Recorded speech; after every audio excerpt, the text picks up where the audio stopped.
It's a pleasure to be with my colleagues, with students, with folk from different places dialing in for this afternoon's talk. And just to maybe give context, it will have an academic tone in some places and a more personal tone in others. And I trust that as we look at the state of the clergy, particularly within a South African clergy context, that this will be a helpful journey for you. So maybe starting with shepherds. Clergy are shepherds. And how did this study come about? Well, it came about when I was about just my early 20s, and I noticed a number of my colleagues were leaving full-time ministry. And I asked the question, why is this happening? And 20 years later, I was able to conduct the research and look at it. And there were various reasons. Some would had to do with leadership, some with conflict, some with calling, the various things that were read out.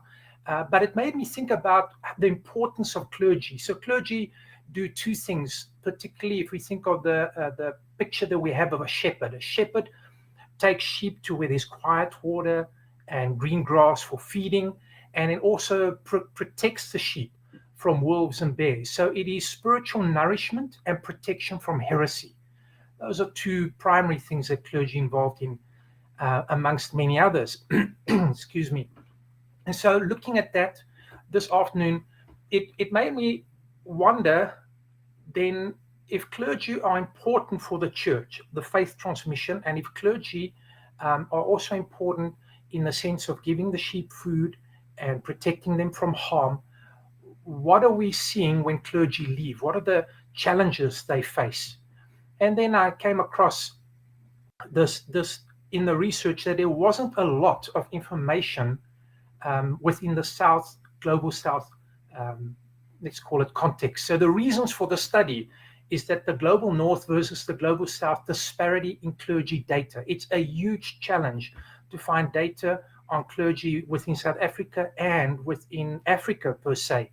And so the aim of the study was to provide a description of the current situation concerning 4 specific aspects that I'll touch on in a little while in the lives of clergy, however, from a South African context. And that's not to say that other countries or the global North is of less or unimportance. Rather, it's to address the paucity or insufficiency of data concerning clergy within the global South, starting with South Africa, my context.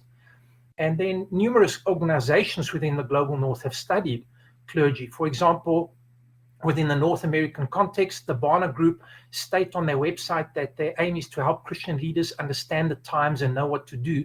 And they've conducted 2 significant studies, both in 2017 and 2024, called The State of the Pastor. Then we have Lifeway Research in the USA as well, who focuses on, according to the website, enlightening today's church with relevant research and insights. And they conducted research, among others, on the greatest needs of pastors in 2022, and more specifically, the unique congregational and community needs that Hispanic Protestant pastors face in 2024. Then we have the Pew Research Center, which have conducted numerous studies related to Americans' trust concerning clergy's advice on COVID-19 vaccines. Very interesting 2021 study. On congregant satisfaction of the sermons they hear, a 2020 research study, and then congregants' confidence in advice they receive from clergy, a 2019 study. Then in addition, the Alban Center at Duke Divinity School, Duke University, North Carolina, USA, has produced publications concerning clergy and congregations. And then in the British context, we have the Clergy Support Trust, amongst many others, that have conducted clergy well-being research, for example, Stone's work in 2022. So the studies of these magnitudes and diverse topics have not necessarily been conducted in the Global South. I haven't come across it. And so that was the reason for this study. Now, the focus was not to deal extensively with spirituality in general, nor Christian spirituality in particular, but it does require some orientation at this point. And maybe to help us orientate ourselves, Christian spirituality refers to the lived Christian experience, according to Holder in 2005. And any Christian understanding of that term, spirituality, must necessarily refer to the intimate, loving relationship between God's Holy Spirit and the human spirit, the animating life force of believers, a relationship that can be characterized both by kinship and communion. Woodridge, which is a retired SATS lecturer and researcher, was cited in Wang's work in 2023 and contains that Christian spirituality is experienced through personal prayer, devotions, and sitting under the preaching of God's word. So it's generally accepted that there are three different but related levels of spirituality, according to Principe 1993. The first one is the real or existential level of lived experience. The second one is the formulation of teaching or the development of symbols, rituals, artistic and other expressions, or guidance about the lived reality or experience and how this is to be intensified. And then thirdly, distinct from the first and second levels of spirituality, is the study, whether that's practical or academic, of spirituality in programs or schools. Now, Holt in 2017 considered three different realities of spirituality. Namely, he considered it's a capacity, a style, and an academic discipline. So concerning capacity, Holt considers it referring to a dimension of the human being that makes it possible to integrate spiritual meanings with physical, let me say that again, to integrate spiritual meanings with physical activities, to integrate intellectual work with ethical action. Human beings do relate to the unseen world. Concerning style, Holt considers it a type or style of relating to God and the world. For example, one might speak of postmodern spirituality, or family spirituality, or Methodist spirituality, or liturgical spirituality. In each of these, the adjective describes the style amongst others. And then finally, concerning an academic discipline, Holt considers it an interdisciplinary field that enjoys contributions not only from theologians, but also from historians, sociologists, psychologists, philosophers, and so forth. And so this study is one of that I'm trusting for will eventually be part of 4. This is the first book, trusting there'll be a book 2, 3, and 4, and I'll touch on them maybe a bit later on focusing on. But this particular study engaged with Principe's first level of spirituality, as it considered clergy's real or existential lived experiences concerning their practices of the 4 inward disciplines. And it engages with his third level of spirituality, as students can use it to study Christian spirituality pertaining to clergy in general and their denomination in particular. Okay, in addition to the above, this volume or this study also engages with all 3 of Holt's 2017 realities of spirituality. For example, considering clergy's practice of the 4 inward disciplines, their manner of relating to God and the world, the interdisciplinary approach of engaging with the 4 inward spiritual disciplines from a biopsychosocial and spiritual perspective. Now, that's a mouthful, just giving you an idea of the focus of the study. Now, the text that I used for the 4-volume project, and this being the first one, is from the scripture Luke 2, verse 52. And I read it in the NIV. And Jesus grew in wisdom and stature, and in favor with God and man. Worth reading again. Jesus grew in wisdom and stature, and in favor with God and man. We're going to unpack that a little bit this afternoon. So by doing that, we're going to look at the biopsychosocial and spiritual model.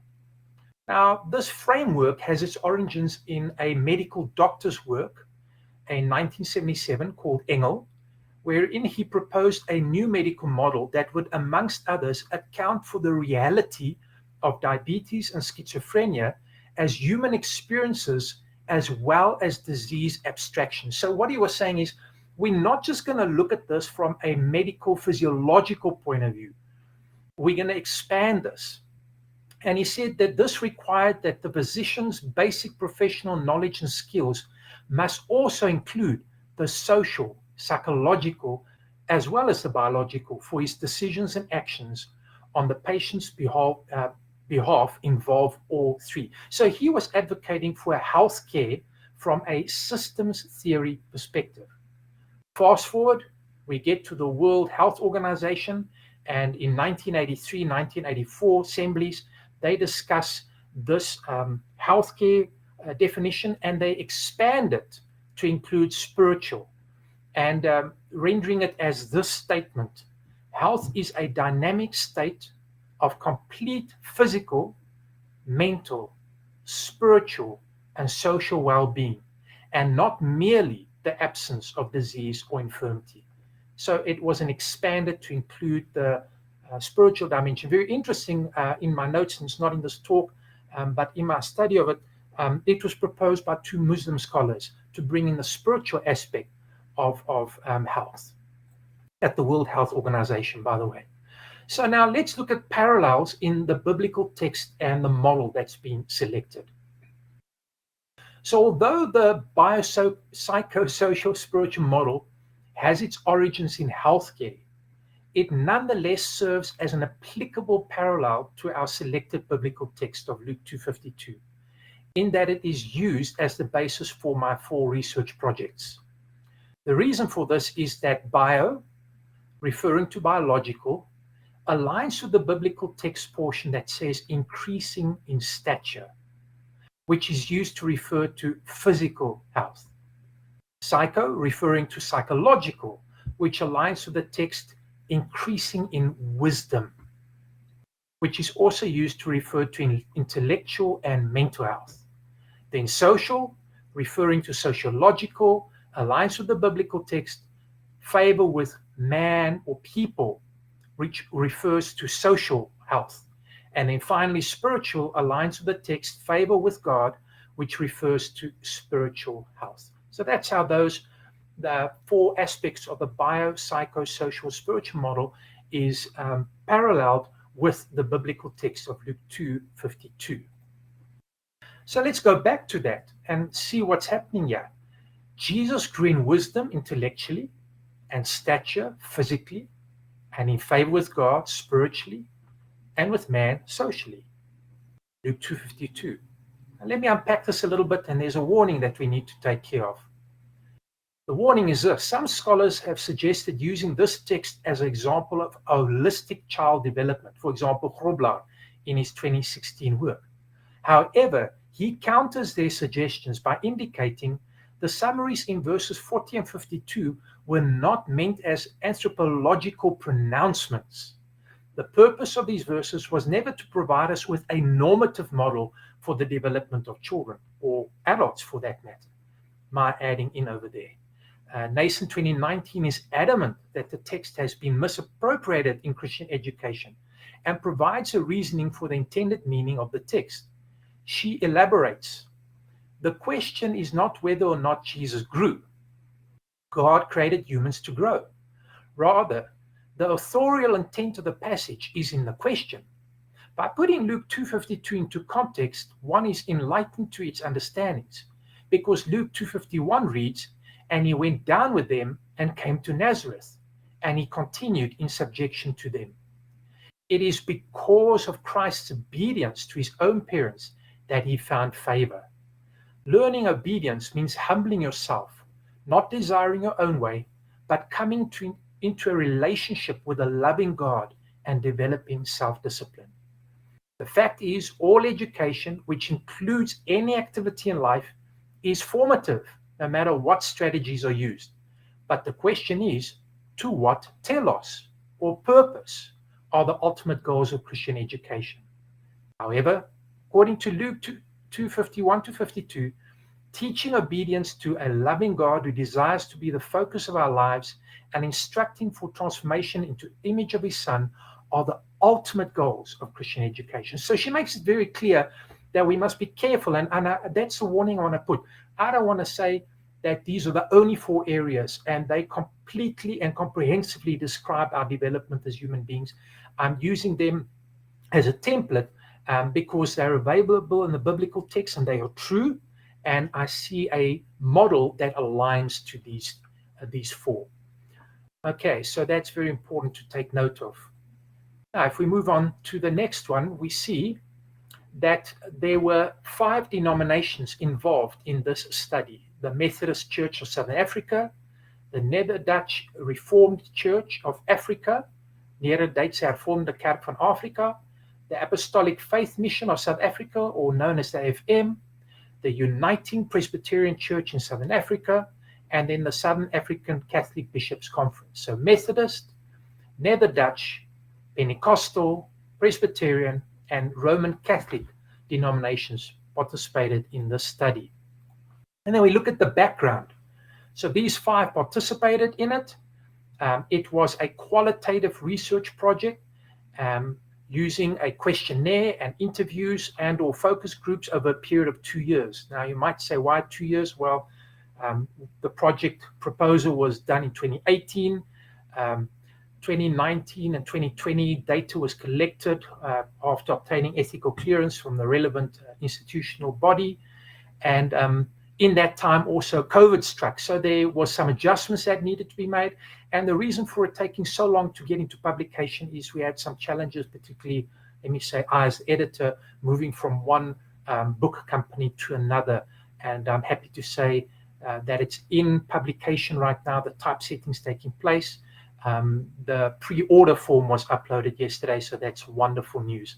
So coming back to this, it's qualitative data, and it's looking at observation and measurement of the phenomena as directly experienced by the researcher. Now, primary data were collected focusing on selected participants' experiences, perceptions, and behavior, while secondary data are sourced from extant scholarship. So we're looking for a rich or thick description of the phenomena in a real-world situation. And this includes both descriptive, primarily, and interpretive aspects. I refer, for example, to Tenny, Brannon, and Brannon's work in 23, Osmer's work in 2008, and Swinton Ward's work in 2016. So it's an inductive approach, which was utilized, consisting of a flexible structure that considered the context of the research using a small sample in order to discover patterns or themes. And as I said before, they are all located, those 5 denominations, within South Africa. Now, the data collected was via questionnaire. There were 9 sections. Section 1 was demographic-related questions. Section 2 had to do with church-related questions. Section 3 had to do with meditation-related questions. Section 4 had to do with prayer-related questions. Section 5 with fasting-related questions. Section 6 with Bible-related questions. Section 7 with other spiritual. Question 8 was basically a thank you at the end for participating. And the questionnaire was standardized across all denominations, with one of them translating it into Afrikaans. And then also authors were allowed to add additional components to the questionnaire that was unique to their denomination. For example, the Methodist Church did that, and the Catholic Church did that, because their context also differed a bit from the others, and they wanted to look at that. Okay, so the first wave of questionnaires was sent before COVID-19, the second during COVID-19. I remember the AFM could not do questionnaires. They did 3 focus groups. The other 4 denominations did the questionnaires. Okay, I've given all that information as far as the background. Now, the importance, I've touched on it, so I'm not going to go too in detail here. Very important, as I said, clergy contribute to the living out and transmission of faith practices. We think of Matthew 28:19-20, passing on, preaching the gospel, making disciples. They also contribute to individual well-being. For example, religious services. This has been in some studies, 2013 and 2020. They contribute to religious coping. If I think of Kaptari et al.'s 2022 work, and social cohesion, Andrew Skuman and Boetes. So they have a lot of great things that we can see is going on, that clergy produce in this place. Now, if we move on to spiritual disciplines, they are part of a larger construct, namely spiritual formation. And they've been construed both as an art and a science. Now, it's an art in that it is a skill acquired by experience, study, or observation, and it's a science that it leverages research in the fields of psychology, psychiatry, and neuroscience, not to mention what I would also say theology, definitely.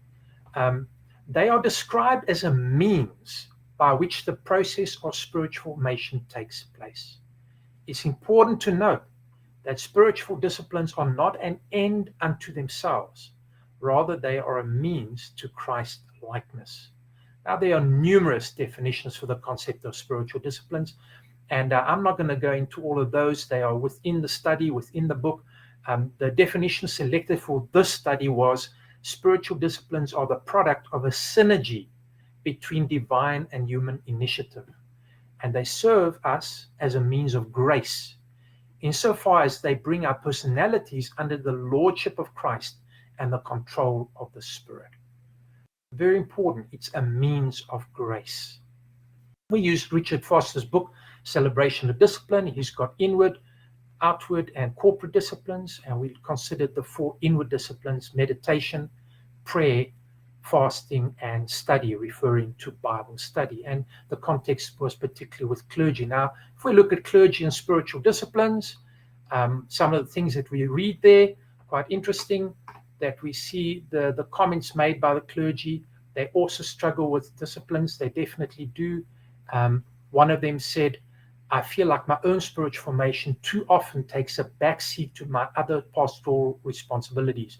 This was from a Barna Group study 2022, where 57% of pastors indicated this, that they either strongly agree or agree with this. Of note is that those at high spiritual or burnout risk are less prone to practice their top essential discipline every day, and more inclined to do so only a few times a month or less often. So consistency is key in spiritual discipline practice, whether for clergy or for congregants. Very, very important. Now, what are the benefits? I have too many to mention here. For each discipline, in the book, I cover in the chapter the background of the discipline, the various definitions, the one selected. I consider the intellectual, psychological health benefits, the physical health benefits, the spiritual health benefits, and the social health benefits. I definitely want to say it's too much to touch on here. When the book comes out, I highly recommend it. In doing the research, I was just once again taken aback at these disciplines, how they not just spiritually are so enriching, but that they have physical benefits. When thinking of fasting, meditation, prayer, Bible reading, can you believe that? And then they have mental, intellectual, and they have social benefits. So, for example, if I think of the spiritual health benefits of meditation, they found there was an increased satisfaction in one's prayer life when you meditate, a 2021 study. There's an awareness of your spiritual deficiency. There's a feeling closer to God, or being comfortable in God's presence. This is all the spiritual benefits of meditation. A discovery that it can be practiced by everyone. In another study, 2023, pastors found that the biblical meditation practice had been more beneficial to them than prayer, silence, or keeping the Sabbath. Very interesting in that study. Then I'm just going to touch on one of these in prayer. What is the mental, psychological health benefit of prayer? It's been reported to have a positive influence for stress-related impairment in the health of German pastors. 2016 study. It's been identified as a means of coping to address occupational stress and burnout, a 2010 study. And there's a statistically significant relationship between frequency of prayer and job satisfaction. LeBerbera and Hetzel's 2016 study. It has been found to be potentially effective in contrasting the negative effects of occupational stress and preventing burnout among teachers and possibly other human service professionals. So, as you can see, wow, what benefits there are when we're praying. The physical health benefits of fasting, well, assist with weight reduction, improving blood sugar control, reducing the risk of type 2 diabetes, reducing inflammatory markers and risk factors related to cardiovascular and metabolic diseases. Wow, wow, wow. It's just that there are too many to mention. And I'm going to touch on the social health benefits of Bible study. It has been found to have, similar to many other cases, the consequences of the individual's behaviors, in this case Bible study, cascades into their social network of family, friends, colleagues, and others. It has been shown to assist with resisting temptation and to reduce risky behaviors such as getting drunk, practicing sex outside of marriage, pornography, and gambling. That's a 2000 study by Cole and of Wiggle. So I've touched on quite a lot of those. So let's look at the findings. Very important to make it clear that the findings are aggregated data. At no time are we singling out a single person or even a denomination. What we're saying is we wanted a snapshot of what is happening to clergy in South Africa. This is a description. The aim was to provide data. Remember, I said in the beginning, we don't have data. My hope is, and my co-contributors, co-authors of the book, is that this will be a springboard that more and more people say, okay, well, let's investigate this a bit more.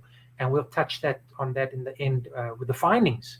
So let's look at the denominational clergy breakdown. So the membership of the 5 denominations consists of about 6.2 million people. Now, our country is 60 million people, so obviously this is a small segment that we're looking at.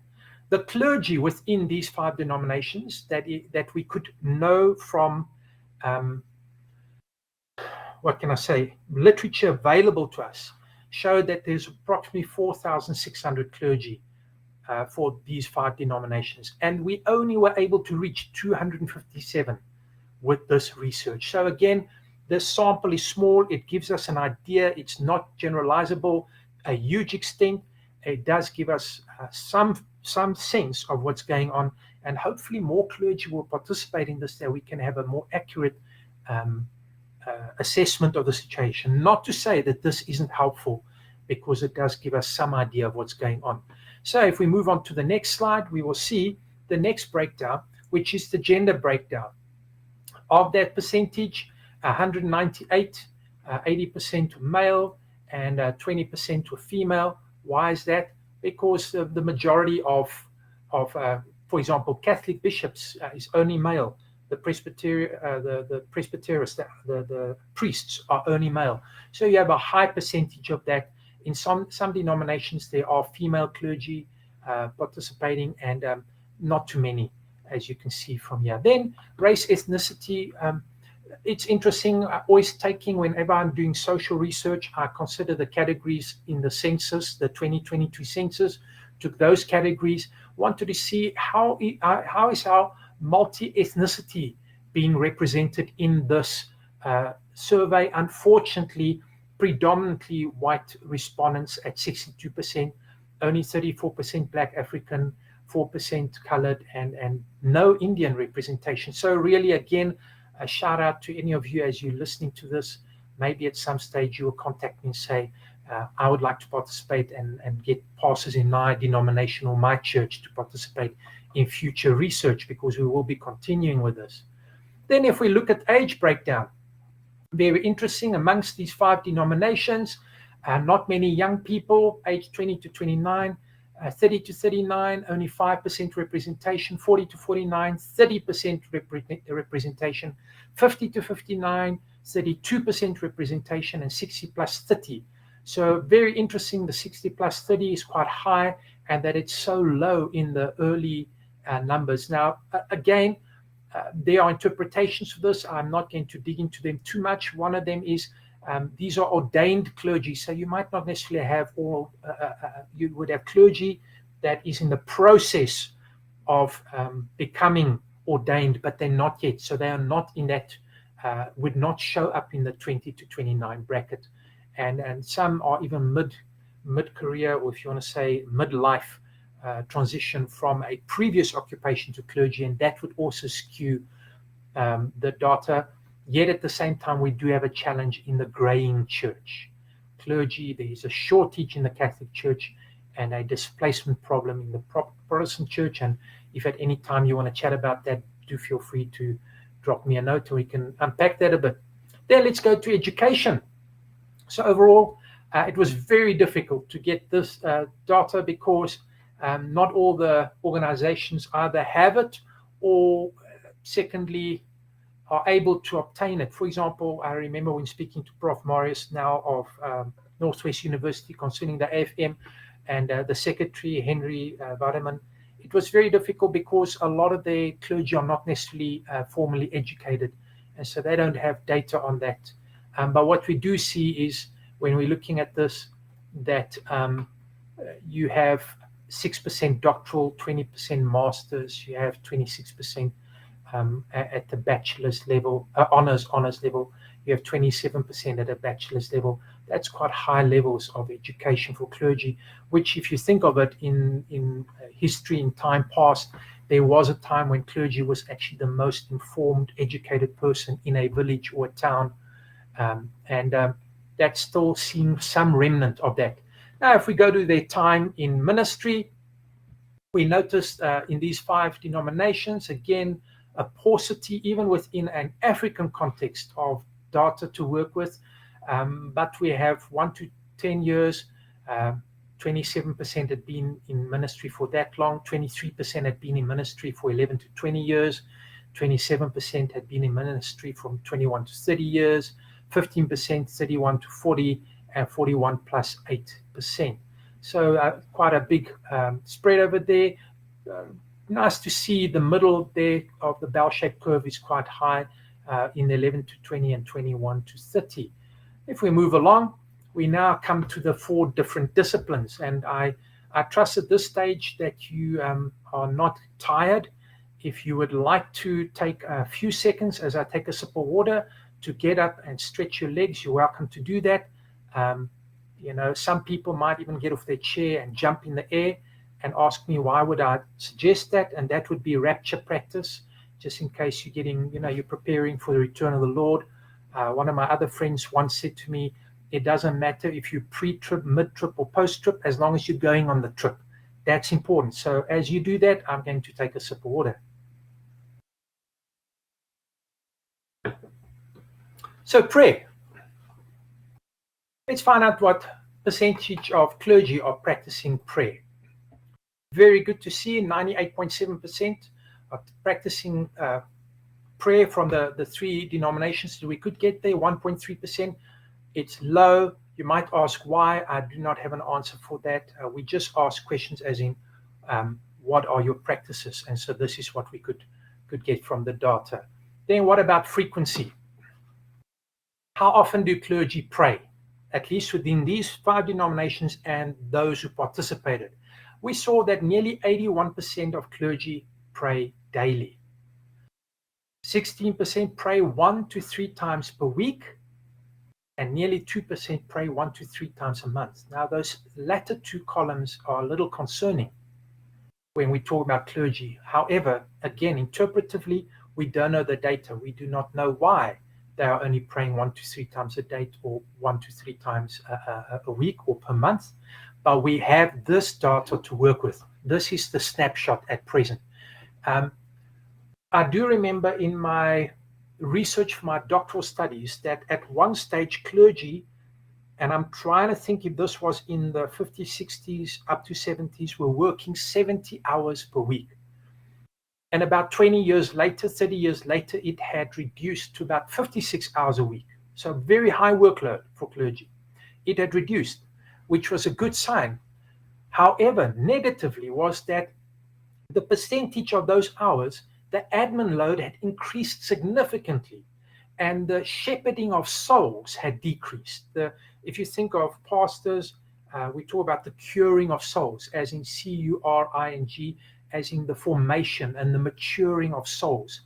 That aspect has declined over time. In fact, you might even hear clergy, and when I say clergy, it's incorporative of pastors, reverends, dominis, fathers, padres, canons, right reverends, archdeacons, whatever those categories would be, ministers, people ordained by a denomination to function that, they are functioning more and more in an administrative role and less in a pastoral caring role at least from the current data that we have. And I've even heard of some clergy kind of taking a medical doctor approach, that we don't do house visits. We rather let people come to the office. There are pros and cons for that. But all that the data is telling us is what is happening. At this stage, I'm not giving, or my contributors are not giving fully interpretive aspects to it, although we have touched on it in the book. Let's look at the next one, prayer duration. Now, if we're looking at how long do they pray for, those who pray daily or weekly or monthly, when they pray, what is the time period? So about 42% are praying up to 15 minutes, about 33% are praying up to 30 minutes, up to 16% are praying 45 minutes, and about 6% are praying up to 60 minutes, and then about 8% are praying more than an hour.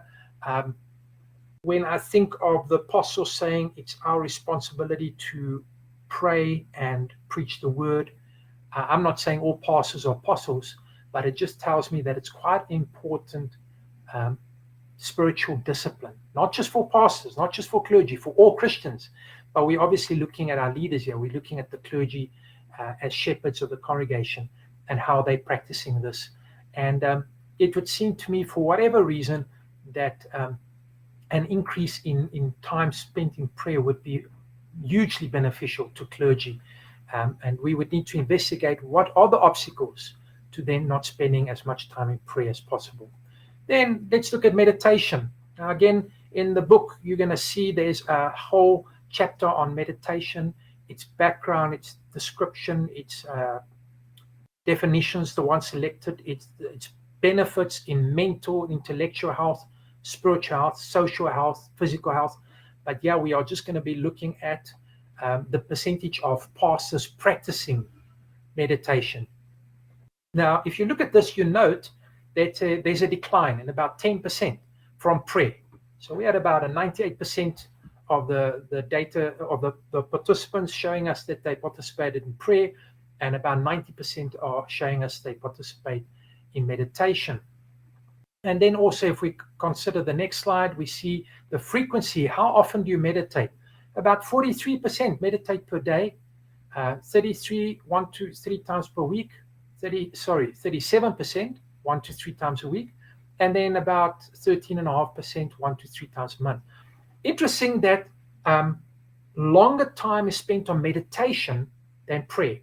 But what's interesting as well is that there's this link that meditation has with Bible study. So in other words, I'm spending time meditating on the text, on the scripture, which in a sense, it's beautiful to think that that time is being spent because there's a curation of the clergy's soul, spirit, as it would be for any disciple who practices meditation.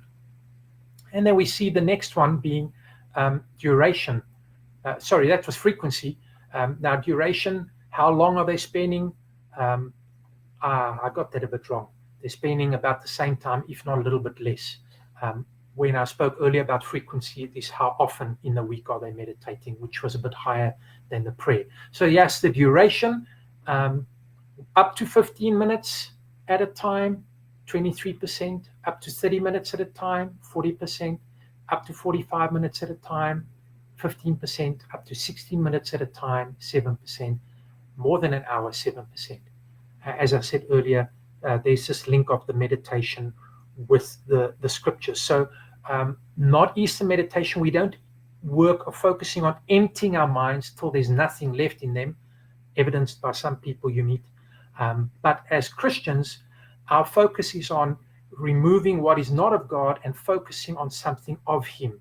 So usually the biblical text does that. Or we would look at creation and marvel at the beauty and the wonder and the immensity and the power of God as displayed in creation. So that would be the kind of things we're meditating on.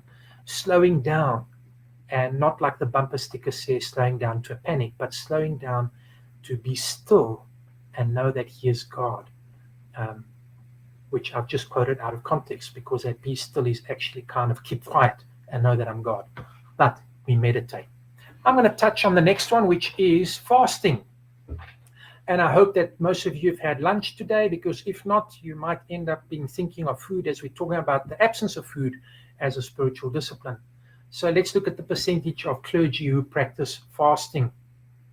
okay, quite low. For example, I'm trying to think which one it was. It said it's not high on the agenda of that denomination. I'm trying to think. It wasn't yes, according to this one, it was the Netherdutch. It wasn't high on their, it wasn't something their clergy, particularly as a denomination practice, individually they do. So we see with the three that did provide data, nearly 54% practice it and 47% don't. I must admit, fasting has always been a misnomer to me because it never feels like it's going fast. It always feels like it's going slow. But in this case, it's the denial of food for the focus of God on God, kind of telling the body, you don't get the final say, God does.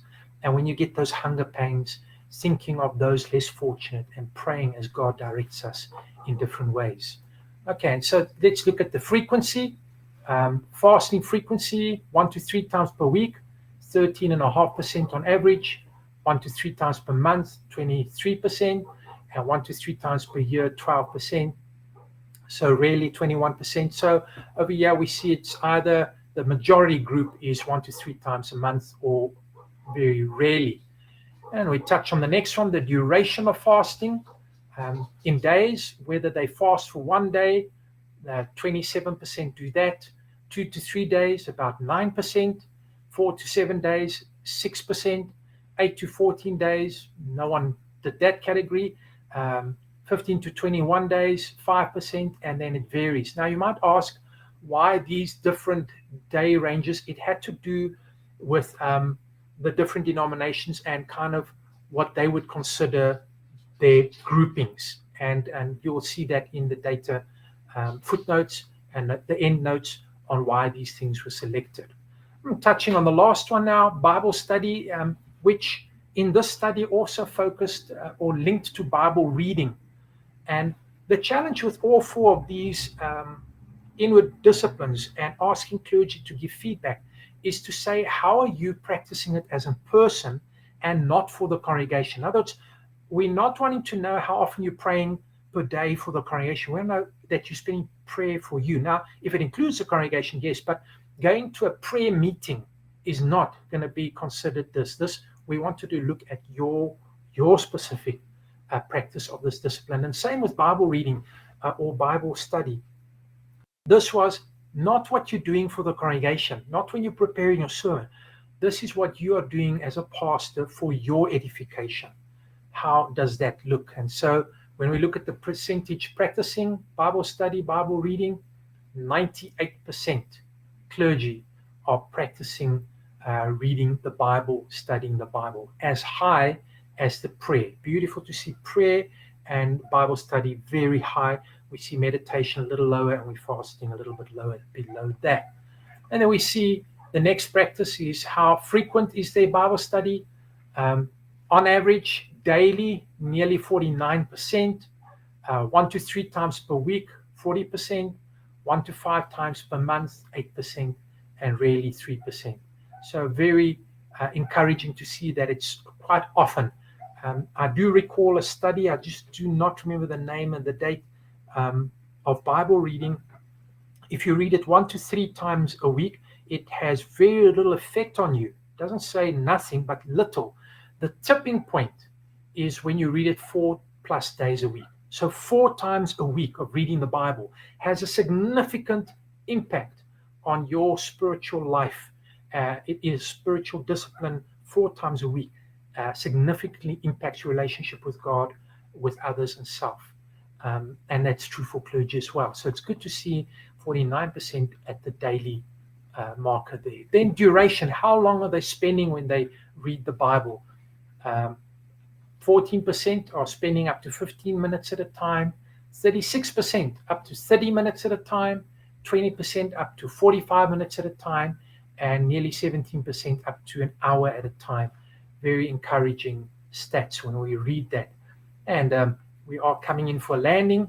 So when we look at the clergy recommendations, and these recommendations are based on what the 5 chapter authors had recommended for their individual denominations. And what I did is I brought them together and said, okay, how is there an overlap that these different denominations think it would be helpful for their clergy? So firstly, clergy should be introduced to an exposure, study, investigation, and actual application of the spiritual disciplines during their seminary or university education phase. So the denominations say it's important that when you're a student at Bible college, seminary, or university, that you're being exposed to the spiritual disciplines, that you practice it. Now, I'm aware of some gap year programs, Victory, Year of Your Life, others. I know, for example, Hatchell's Year of Your Life program, there is set times to practice the spiritual disciplines and to be accountable in small group for what you are learning in that time and sharing it with one another. Some of the other recommendations include there should be ongoing conversations concerning the value of spiritual disciplines, training material provided, and opportunities created to facilitate the practice of these disciplines.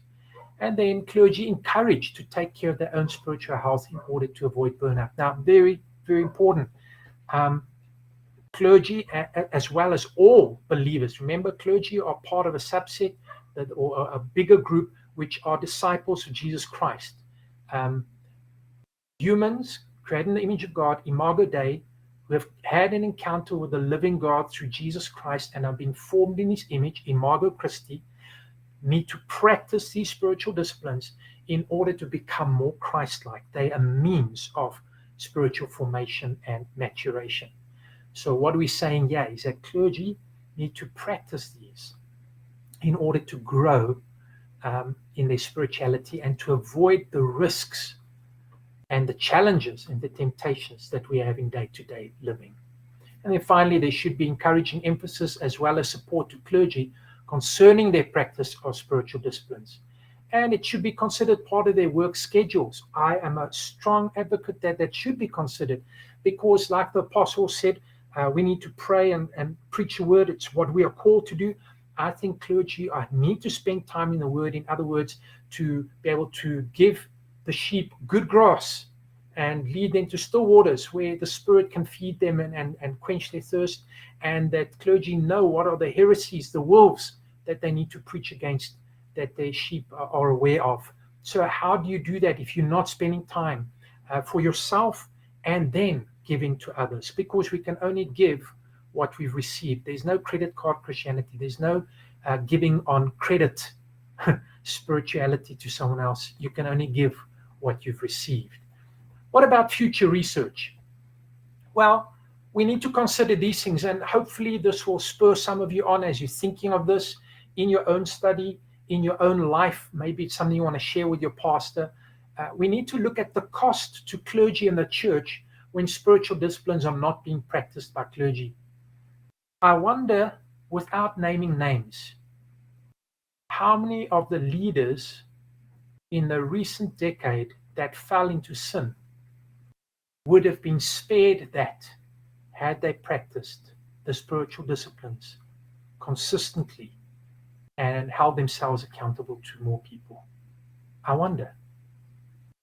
Because if Bible reading, for example, strengthens you against temptation, if meditating calms you and reduces stress, if prayer brings you into that place of dependency on God, so important. I remember a video from the Global Leadership Summit by Wayne Cordero called Dead Leader Running in 2006. And he spoke to a friend of his who fell into sin. And he said to his friend, I'm not judging you. I just want to know, why did this happen? And the friend said to him, Wayne, the problem was I didn't take the word, ingest it, let it be part of my heart, and then give it to people. I just took the word and prepared it for the people. It missed going through me. So important for our clergy, if they're going to have longevity in ministry, to make sure the word is going through them. And what else?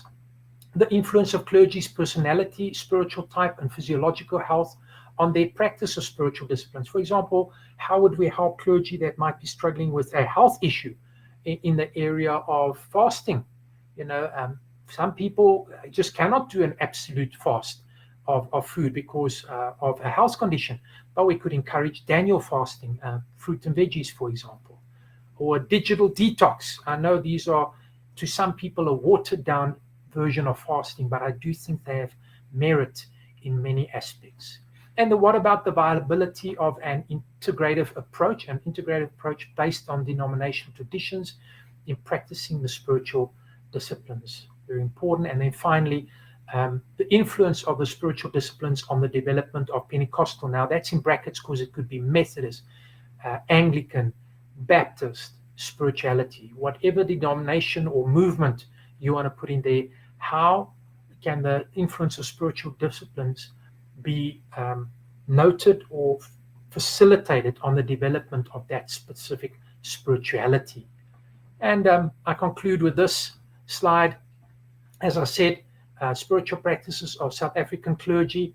It was in prep. I was checking yesterday, and I saw the pre-order had been uploaded. I want to say thank you. A big shout out to my co-contributors. It's a 8-chapter book. I wrote the introduction, and then chapter 1 and 7, and then the other 5 chapters were written by Dr. Annelie Botha at University of Pretoria, and she focused on the Netherdutch Church of Africa. Then retired Professor Emeritus Professor Graham Duncan, who focused on the Presbyterian Church, and then Father Dr. Anthony Egan, who focused on the Roman Catholic Church, and then Professor Morris Nell Northwest, who focused on the AFM, and then Dr. Derek L. Oppenshaw, who focused on the Methodist chapter. And I know he's in the room, and want to just say, Derek, what a great chapter you wrote. It was very thorough, and I really enjoyed working with you, and I'm looking forward to the next and upcoming projects. And so, friends, thank you very much for that. I trust I've done well. It looks I have done it under an hour. And over to you, Liz. Thank you very much.